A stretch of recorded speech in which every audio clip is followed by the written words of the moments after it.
Hello dear viewers, welcome back to silver Rashid vlogs. അപ്പോൾ ഇന്നത്തെ video എന്ന് പറയുന്നത് ഒരു ഫാമിലി ഗെറ്റ് ടുഗദറാണ്. ലൈഫിലെ ഓരോ സ്പെഷ്യൽ മൊമെൻറ്റ്സും നമുക്ക് കിട്ടുന്ന ഓരോ അനുഗ്രഹങ്ങളാണ്. അതൊക്കെ ഇങ്ങനെ ഫീഡ് ചെയ്ത് വെക്കണമെന്ന് വളരെയധികം ആഗ്രഹമുള്ള ഒരാളാണ് ഞാൻ. പക്ഷേ എപ്പോഴും ഒന്നും അത് പറ്റാറില്ല. നമ്മൾ ഫോണിൽ ജസ്റ്റ് ഇങ്ങനെ ഷൂട്ട് ചെയ്ത് വെച്ചാൽ പിന്നീട് ആ ഫോൺ കേടുവന്നോ അല്ലെങ്കിൽ മെമ്മറി കാർഡായിട്ടോ അത് എവിടെയെങ്കിലുമൊക്കെ കിടക്കും. പക്ഷേ യൂട്യൂബിൽ ഇൻസ്റ്റാഗ്രാമിലൊക്കെ ആകുമ്പോൾ അതവിടെ ഉണ്ടാവും, നമുക്ക് പെട്ടെന്ന് വേണ്ടപ്പെടുത്ത് കാണാം. ഇപ്പോൾ ജിയമോളെ തന്നെ നമ്മൾ യൂട്യൂബ് ചാനൽ തുടങ്ങിയ സമയത്തുള്ള വീഡിയോസൊക്കെ കാണുമ്പം ജിയമോൾക്ക് തന്നെ ഭയങ്കര ഒരു എക്സൈറ്റ്മെൻറ്റാണ്. അപ്പോൾ നമ്മൾ വിഷയത്തിൽ നിന്ന് ഭയമാറുന്നു. ഇന്ന് ഞങ്ങൾ എത്തിയിട്ടുള്ളത് റാഷിഖാൻ്റെ ഒരു കസിൻ്റെ വീട്ടിലാണ്. അപ്പോൾ ഈ വീട്ടിൽ നിന്നുള്ള ഒരു വീഡിയോ ഞാൻ അപ്ലോഡ് ചെയ്തിരുന്നു. അത് കണ്ടിട്ട് അതിൽ ഈ കുളം കണ്ടിട്ട് ഒരുപാട് പേര് ഇത് എവിടെയാ സ്ഥലം എന്ന് ചോദിച്ചു. പോകാൻ വേണ്ടിയിട്ടും ഒക്കെ ചോദിച്ചവരുണ്ട്. അപ്പോൾ ഇതൊരു പബ്ലിക് സ്പേസ് അല്ല, ഇത് വീട്ടിലെ ഇവരുടെ പ്രൈവറ്റ് പോണ്ടാണ്, ഇവരുടെ സ്വന്തം കുളമാണ്. അതുമാത്രമല്ല അവിടുത്തെ ഗാർഡനിങ് എല്ലാം ഒരു റിസോർട്ട് ആംബിയൻസിലാണ് ആക്ച്വലി വീട് സെറ്റ് ചെയ്തിട്ടുള്ളത്. അപ്പോൾ നമ്മളിവിടെ കൂടുകയാണ് ഇന്നൊരു ദിവസം. ലൈഫിലൊരിക്കലും മറക്കാൻ പറ്റാത്തൊരു ബ്യൂട്ടിഫുൾ ഡേ തന്നെയായിരുന്നു. എസ്പെഷ്യലി ഫാമിലി മെമ്പേഴ്സ് കൂടുമ്പം അതിനൊരു പ്രത്യേകതയാണ് അല്ലേ. അതിങ്ങനെ ബ്യൂട്ടിഫുൾ ആയിട്ടുള്ളൊരു സ്ഥലത്തു കൂടി ആവുമ്പം അത് മെമ്മറബിൾ ആയിരിക്കും.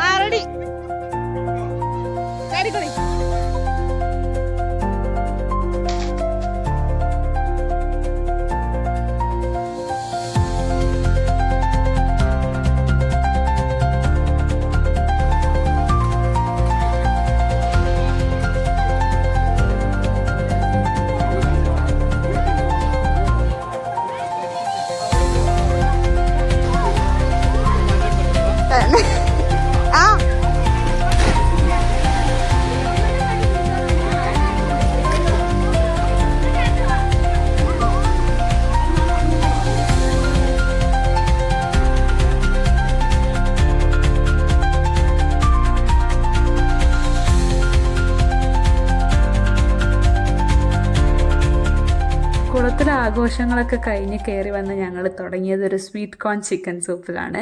പിന്നെ മന്തി, ബിരിയാണി, എല്ലാവർക്കും നല്ല വിശപ്പുണ്ടായിരുന്നു. അതുകൊണ്ട് വീഡിയോ എടുക്കാൻ പറ്റിയൊരു സിറ്റുവേഷനിലല്ലായിരുന്നു.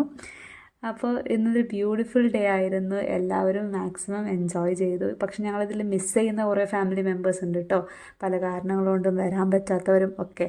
അന്ന് പറ്റിയവരങ്ങ് കൂടി. അപ്പം ഇതൊക്കെയാണ് ഇവിടുത്തെ വിശേഷങ്ങൾ. പിന്നെ ഈ വീടിൻ്റെ കാര്യം ഞാൻ പറഞ്ഞല്ലോ, നല്ലൊരു ആംബിയൻസാണ്. കുറേ ഫോട്ടോ സ്പോട്ട്സും കൂടെ ഉണ്ട് കേട്ടോ ഇവിടെ. അതുകൊണ്ട് തന്നെ ഞങ്ങൾ കുറേ ഫോട്ടോസും എടുത്തിട്ടുണ്ട്. ഡ്രാഗൺ ഫ്രൂട്ട് ഇതാ ഇങ്ങനെ ഉണ്ടാകുന്നുണ്ട്. ഡ്രാഗൺ ഫ്രൂട്ട് ഇവിടെ ഒരു ഫ്രൂട്ട് ഉണ്ട്, ആവുന്നേ ഉള്ളൂ. നല്ല പ്രകൃതി രമണീയമായൊരു സ്ഥലമാണ്.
Dada.